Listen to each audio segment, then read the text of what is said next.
Bonjour à toutes et à tous, je suis Scab de la chaîne Mytho et je vous présente Romain de la chaîne Regard qui va faire avec moi un petit débrief de l'exposition Guerre secrète qui se tient actuellement au musée de l'armée, aux Invalides à Paris, et qui s'achèvera le 27 juin 2017. Salut à tous, déjà. Alors, si vous n'avez pas vu déjà, on a fait une première vidéo concernant l'exposition qui s'appelle Croc Expo qui se trouve sur la chaîne Regard. On vous le met le lien juste ici, n'hésitez pas à aller la voir avant de visionner celle-là. Puisque celle-ci est la suite de la première. Pour ceux qui ne sont pas habitués, c'est quelque chose de beaucoup plus imagé que mes vidéos, c'est-à-dire que c'est pas du tout un podcast, mais plutôt une visite de l'exposition commentée par moi, par Romain et moi-même. Du coup, ça diffère un petit peu, c'est pour ça qu'on a trouvé ça intéressant de mêler nos deux formats et de faire une collaboration de ce point de vue-là. Donc, l'exposition Guerre secrète, elle se situe, alors c'est au 3e étage, je crois, des Invalides. Voilà, c'est ça, du musée de l'armée. Voilà, du musée de l'armée. On a un petit peu galéré à trouver la dernière fois quand on est venu faire des repérages. Déjà, c'était pas très bien indiqué. Du coup, oui, on a eu beaucoup de mal à trouver puisque c'était un petit peu excentré et c'était pas très bien indiqué. Mais je pense qu'ils ont fait des efforts depuis puisque j'ai remarqué qu'ils avaient rajouté des flèches et des choses comme ça. Donc bon, ça va. Voilà. En fait, les Invalides sont très grands et quand on connaît pas, c'est pas évident de trouver l'entrée du musée et donc l'entrée de l'exposition. Mais une fois qu'on connaît, en fait, ça va tout seul. Ça va tout seul, c'est clair. Le coût de cette exposition était de 8,50 € pour les étudiants. Je crois que c'était ça, les tarifs à peu près. Ouais, il me semble de mémoire. Autour de 8,50 € et alors je me souviens absolument pas des tarifs pleins et autres modalités de gratuité, mais je ne manquerai pas de mettre ça en légende dans la vidéo, ça vous trouverez facilement. Alors, petite précision quand même, on tourne dans l'expo, donc on remercie déjà quand même le musée qui nous a accueillis pour tourner ici et on s'excuse un peu pour les différents sons qui vont peut-être parasiter la vidéo parce que c'est les aléas de tourner sur place. On fait de notre mieux et voilà, on fait de notre mieux. Donc, petite présentation du cadre, justement, on est dans l'antichambre de l'exposition qui est, comme vous le voyez, très... alors on va peut-être s'écarter un peu pour que les gens voient, c'est un bureau très typé agent secret des années 50-60 et qui... Dès l'entrée de l'exposition, plonge le spectateur dans cet univers assez sombre et très calqué sur une époque. L'époque, parlons-en, les bandes chronologiques de l'exposition. Alors, on part de l'invention de l'espionnage moderne, donc à la fin du 19e siècle, et on va jusqu'à des choses très récentes, puisqu'on a des pièces qui datent d'après 2000, pour les pièces les plus récentes. Donc on va jusqu'à la guerre d'Irak et c'est donc vraiment une expo contemporaine, mais en même temps qui retrace toute la chronologie justement de l'idée de l'espionnage, qu'est-ce que c'est, et qui nous l'explique en passant justement au-delà des fantasmes et des clichés qu'on a de l'espionnage et des espions, pour nous montrer la réalité des choses. Alors il faut savoir que l'espionnage, bien sûr, n'a pas été inventé au 19e siècle. C'est quelque chose qui, j'ose dire, aussi ancien que l'humanité. Non, peut-être pas quand même, mais aussi ancien que la civilisation. Mais il faut savoir que cette exposition n'est pas vraiment une exposition sur l'espionnage, mais plutôt sur les institutions espionnes, pas seulement en France, bien sûr, dans le monde entier. Et du coup, c'est ce qui explique le fait que la bande chronologique commence à peu près au début du 19e siècle, moitié du 19e siècle, voire 3e République plutôt. Du coup, oui, moi personnellement, j'ai regretté un peu le fait qu'il nous ait pas qu'il nous ait pas fait ne serait-ce qu'une sorte de petite frise chronologique avec des petits dessins pour nous montrer des fameux espions d'avant et des fameuses machines à coder. Ça pourrait être un regret, mais l'exposition en soi est déjà bien assez complète pour avoir de quoi faire et je pense que tu es d'accord avec moi. Oui, tout à fait. Enfin, personnellement, on va le dire direct, moi j'ai adoré l'exposition. J'ai trouvé vraiment très chouette, bien faite, avec une scénographie qui est intéressante, mais on va y revenir sûrement après. On va y revenir. Donc voilà, moi vraiment cette exposition c'est quelque chose qui m'a plu et même justement si on n'aborde pas tout l'espionnage, comment dire, la qualité du matériel et la qualité et la variété des pièces exposées. Les pièces exposées fait que ça m'a pas dérangé tant que ça. Effectivement, la personne qui gère le marketing et la communauté de cette exposition nous a dit qu'il y avait autour de 450 objets exposés en tout, ce qui est énorme pour une exposition. Et c'est d'autant plus impressionnant que ces 450 objets et quelques sont condensés dans un espace très réduit, plein de recoins. Mais encore une fois, le fait qu'il y ait plein de recoins, c'est vraiment assez... ça se comprend dans la scénographie et dans l'objet et l'argument de cette exposition. Parce que l'espionnage, bien sûr, c'est les coins d'ombre, c'est les recoins, c'est pas la guerre ouverte au grand jour. Et ça, il le distingue bien dans l'exposition. Mais au-delà de ça, justement, l'exposition fait attention à ne pas tomber dans les clichés, parce que c'est un des grands enjeux, justement, de l'exposition, c'est de nous montrer la part de la fiction et la part de la réalité concernant toutes ces choses. Donc ils font bien attention, justement, en fait, c'est expliqué par la scénographie. On choisit en fait dans des cartels avec des titres en rouge de montrer, d'expliquer ce qui est vrai, et avec des cartels avec des titres en jaune, ce qui relève de la fiction. Et on compare les deux pour avoir finalement un point de vue global. Et ça, c'est vraiment le point crucial de cette exposition, la chose qu'on va retenir, puisqu'on met en parallèle des objets vraiment très sérieux et très, très tristes. Alors la pièce qui nous a le plus frappé, c'est la chaise. Vous verrez ce que c'est et voilà, on va l'expliquer dans la vidéo de Romain, on va pas tout vous spoiler. Mais la chaise, c'est quelque chose, c'est la pièce. Elle a un impact émotionnel qui est vraiment énorme et de la voir en face de nous, ça fait vraiment quelque chose. Elle a un cachet. Et à côté de ça, on a un tout autre monde, puisqu'on a plein d'objets qui sortent tout droit d'OSS 117. Ça, c'était génial, franchement, on s'y attendait pas. C'était super drôle, et puis ça apportait justement une touche de légèreté dans l'exposition qui peut, à certains moments, quand même nous faire réfléchir sur des choses importantes. Pareil, on va pas. Si vous avez vu le Krog Expo avant, vous avez vu que la première pièce avec laquelle on est confronté, c'est quand même Little Boy, la bombe nucléaire, qui ouvre l'exposition, ce qui donne, je pense, quand même. Déjà en arrivant, on fait OK, Little Boy, bon, ça pose un cadre. On va pas vous mentir. Finalement, il y a ça qui contraste vraiment, et en même temps, c'est pas du tout gratuit parce que c'est intéressant, et quand on lit les cartels, on comprend d'où vient l'inspiration. D'ailleurs, il y a plusieurs interviews dans les appareils multimédia qui expliquent justement comment dans les films on s'est inspiré de la réalité ou au contraire on l'a déformé pour évoquer l'espionnage. L'expo est très tournée multimédia, il y a beaucoup d'écrans un peu partout qui nous montrent des choses aussi différentes que des interviews d'acteurs de ce milieu de l'espionnage et aussi des extraits de films. Alors au titre desquels on pourra bien sûr mentionner déjà OSS 117. Hein. Bien sûr, tous les James Bond. Il y a notamment des pièces, des costumes de James Bond qui sont. C'est super chouette de les voir en vrai. Alors il y a Laurence d'Arabie aussi qui a droit à tout un énorme écran au fin fond de la deuxième partie de l'exposition. Voilà, personnellement je suis pas très familier des expositions temporaires aux Invalides, mais je sais pas, Romain, tu as peut-être vu d'autres expositions? Alors j'ai vu d'autres expositions, mais qui remontent un peu. Ça faisait longtemps que j'étais pas venu, à part pour les collections permanentes, qui sont d'ailleurs très chouettes. Je tiens à le dire au passage.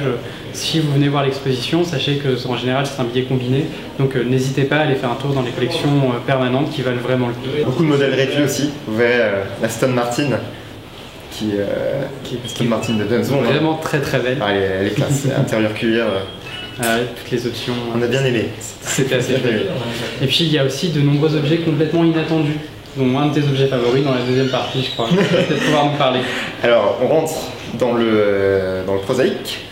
Il y a un objet qui est dans une vitrine consacrée aux gadgets de l'espion, qui est en fait une sorte de fausse crotte. On ne va pas le dire de manière détournée. Hein. Oui, c'est une déjection. C'est une déjection. Qui en fait se trouve caché un détecteur sismique. Ton objet favori du coup? Je sais pas si c'est mon objet favori, mais en tout cas il m'a beaucoup fait rire. Il est assez inattendu. Il y a notamment un objet qui date aussi de la Seconde Guerre mondiale qui est très drôle. C'est un rouleau de papier toilette. Faut rester dans la même thématique, mais qui est agrémenté d'un dessin, d'une caricature d'Hitler. Je vous laisse regard, scab, même combat en dessous de la ceinture. Voilà. Mais il y a aussi des pièces hyper intéressantes et historiquement très fortes comme la machine Enigma. La machine Enigma, ça se présente sous la forme d'une espèce de mallette qui est ouverte dans l'exposition et qui dévoile une sorte de machine à écrire très complexe dont l'objectif est de coder et décoder des messages. Justement, elle avait été utilisée par les Allemands pendant la Seconde Guerre mondiale et ça a été l'un des grands objectifs des Alliés de décrypter la machine Enigma afin de pouvoir avoir accès à tous les messages codés qui s'échangeaient. Ça a d'ailleurs fait l'objet d'un excellent film qui est sorti l'année dernière et que je vais vous recommander si vous ne l'avez pas vu, qui parle, en fait, qui est un biopic sur Alan Turing, l'homme qui a craqué la machine Enigma. C'est l'un des inventeurs d'un des premiers ordinateurs par la même occasion. Le film avec Benedict Cumberbatch. Voilà, exactement. Qui est très bankable, c'est pour ça. Bref. Alors moi, il y a aussi un autre objet que j'ai beaucoup aimé. En fait, c'est parce que en fait, c'est à la fois un objet d'espionnage qui sert à l'espion, mais c'est aussi un objet technologique pour l'époque.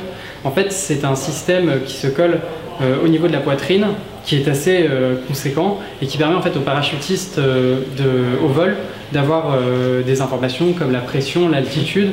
Et ça c'était utilisé pendant la Seconde Guerre mondiale pour justement parachuter des hommes en territoire occupé. Ouais, c'est génial parce qu'il y a vraiment plein d'objets qui étaient en leur temps à la pointe de la technologie.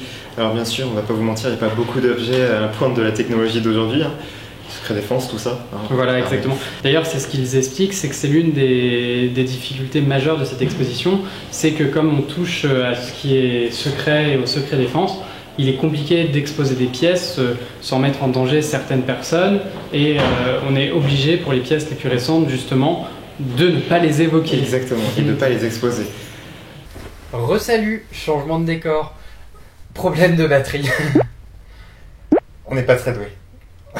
Je ne suis pas très doué. On va enchaîner sur les points négatifs maintenant de cette exposition parce que oui, on considère qu'il y a quelques points négatifs, enfin des critiques qu'on peut émettre. Des petites choses qui pourraient être améliorées pour le confort du visiteur ou d'autres points comme ça. Je vais commencer. Personnellement, ce qui m'a le plus frappé, c'est que comme on l'a dit plus tôt, c'est une expo très riche. Mais étant donné que c'est une exposition très riche, qu'il y a des trucs à lire partout, mais vraiment partout, que ça soit aussi bien sur les panonceaux, sur les cartels que sur les œuvres en elles-mêmes, c'est-à-dire tout ce qui est manuel, tout ce qui est fiches, tout ça, il y a énormément d'informations partout. Et qu'est-ce qui se passe quand il y a beaucoup d'informations ? On est submergé et on a vraiment très souvent l'impression de manquer des choses et de rater des éléments qui pourraient être importants. Et cette impression, vous voyez, de trop en fait. Voilà. Moi, c'est un peu ce qui m'a frappé le plus. Non, je suis assez d'accord. En fait, c'est le souci de ce genre d'exposition, c'est-à-dire quand l'exposition a à la fois un propos scientifique intéressant et en plus est une bonne exposition, donc riche, on a envie de tout voir. Or, comme chaque objet mériterait qu'on s'y attelle facilement au moins plusieurs minutes par objet, c'est vrai que la visite peut vite devenir longue et il n'y a pas tant d'endroits que ça pour se reposer dans l'exposition. Même s'il y a des bancs à certains endroits, ce qui est bien, ce qui est chouette pour les visiteurs, c'est vrai que du coup... des fois, on a l'impression de devoir faire un choix. Mais ça, personnellement, je le reproche qu'à moitié à l'exposition, puisque on peut pas reprocher de faire une bonne exposition et une exposition complète. Mais c'est vrai que ça peut s'avérer frustrant parfois pour les visiteurs et pour les enfants. Si on emmène des enfants, c'est vrai que du coup, on va devoir faire des choix dans ce qu'on leur montre. Et cet effet conjugué avec la lumière qui est très tamisée et très, très sombre. Vraiment, si vous visitez ça après avoir mangé, vous allez très vite avoir envie de ronfler, je pense. Voilà. Mais faut s'accrocher, ça c'est voilà. Sûr, faut s'accrocher. Même point là-dessus. C'est vrai que c'est du coup la lumière tamisée donne un effet où on est obligé de se concentrer à la fois sur les objets et sur les cartels. Après, c'est un parti pris scénographique qui marche bien d'un autre côté. Et puis c'est un peu nécessaire aussi pour la conservation des objets. Exactement, car notamment les textiles. Les textiles et les livres, si vous ne savez pas, les limites de lumière autorisées sur les textiles et sur les livres en général sont de 50 lux, ce qui est très faible. Et donc c'est pour ça que c'est important de comprendre que c'est un parti pris scénographique, mais c'est aussi une nécessité et que le musée n'a pas le choix dans la manière dont il montre les objets. Donc il faut faire comme ça, et je trouve qu'ils ont exploité très bien la manière de le faire. Et après c'est vrai que des fois ça peut fatiguer les yeux à certains moments, mais ça fait partie du jeu. Ça fait partie du jeu, clairement. Est-ce que cette exposition est ouverte à tout le monde, mon cher Romain ?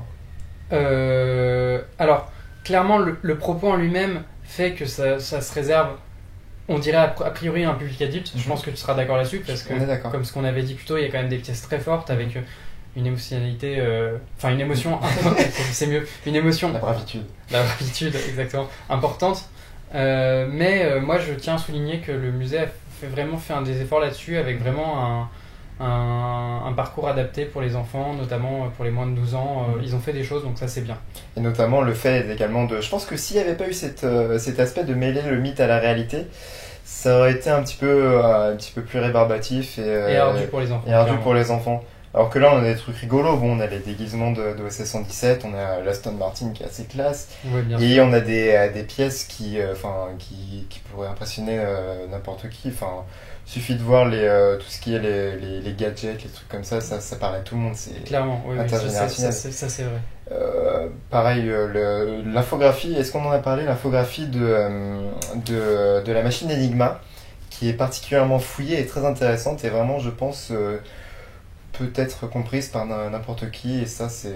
Ouais, c'est vraiment très chouette. Vraiment, il y a eu des énormes efforts qui ont été faits là-dessus, et ça, moi, je tiens à le saluer parce que c'est vraiment hyper cool, ça marche hyper bien, et moi, j'ai vraiment été emballé par ça. Alors, nous, quand on a visité l'exposition, on était une après-midi où beaucoup de militaires visitaient en même temps que nous, donc c'était assez drôle. C'était génial, vous verrez sans doute des moments dans la vidéo de Romain sur la chaîne de Regard, le lien est là, que bon, parfois il y a des petits militaires qui rentrent dans le cadre, des choses comme ça. C'était assez surprenant et assez surréaliste, mais c'était sympathique. Mais ça faisait presque partie du coup du décor. Ça nous a mis dans l'ambiance, c'était sympa. C'était sympa. Au-delà de ça, quand on l'avait fait la première fois, il y avait eu un peu de monde.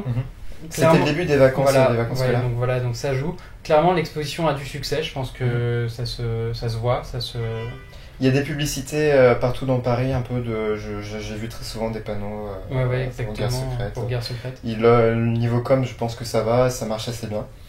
Le public, encore une fois, était varié quand on y allait. Pour le coup, ouais, on a eu vraiment tous les âges, de 7 à 77 ans, pour plagier la formule. C'est bien. Je pense que tout roule pour le musée de l'armée actuellement. Maintenant, qu'est-ce qu'il y a au-delà de cette exposition? Comment prolonger l'expérience, Romain? Là-dessus, ouais, moi je trouve que le musée de l'armée le fait très bien, puisqu'en fait il propose des séances cinéma sur les films dont ils ont parlé dans l'exposition et ramenant justement sur ce thème de l'espionnage. Donc je trouve ça vraiment très chouette de pouvoir, pour les gens qui vraiment s'y intéressent, proposer toute cette rétrospective cinématographique enfin, on n'y a pas participé du coup, mais on pense que ça marche assez bien et que ça doit avoir du succès. Donc voilà, je pense qu'on a fait grosso modo le tour de cette exposition Guerre secrète au musée de l'armée. Sachez qu'elle se tiendra donc jusqu'au 29 janvier 2017. Vous avez encore largement le temps de la visiter et on vous invite clairement à visiter cette exposition. Il n'y en a pas beaucoup des comme ça qui se font globalement. C'est quelque chose de vraiment qui vaut le coup d'œil. Honnêtement, ça vaut le coup d'œil. Je pense qu'on peut rester sur cet avis-là. Quelques points négatifs, mais bon, grosso modo, les points négatifs sont en fait des points positifs camouflés. On va pas se mentir. Quoi d'autre? Je vous invite, si vous ne l'avez pas vu, à regarder la chaîne de Romain, la chaîne Regard, et la vidéo qu'il a faite sur cette exposition, et bien sûr toutes les autres vidéos. Bien sûr, c'est 100% approuvé par la chaîne Mytho. Quant à moi, je remercie chaleureusement Romain de m'avoir invité dans cette initiative et de m'avoir de nous avoir sauvés pour le montage le tournage de cette vidéo. Merci à Udeo pour leur collaboration, pour nous avoir mis en contact l'un avec l'autre. Je vous invite à faire un tour sur le site de Udeo qui propose tous les mercredis soirs une petite newsletter dans laquelle vous trouverez les nouvelles chaînes en ce moment sur YouTube qui valent le coup d'œil, clairement. La plupart valent le coup d'œil, vraiment, on approuve. On approuve. Clairement, on approuve. Voilà, et puis on espère que ce genre de format un peu crossover vous aura plu. Et n'hésitez pas à le dire, on essaiera d'en refaire entre nous ou avec aussi d'autres youtubeurs, car sachez qu'on est de plus en plus nombreux et que c'est vachement bien. C'est vachement bien. Approuvé. Quant à moi, je vous dis à très bientôt pour une prochaine vidéo. Je ne sais pas ce que ça sera encore, mais ça sera mystère. Mais on attend ça avec impatience. On attend ça avec impatience. Et voilà, je vous remercie. N'hésitez pas à dire ce que vous en pensez dans les commentaires. Et je vous dis à plus. Salut!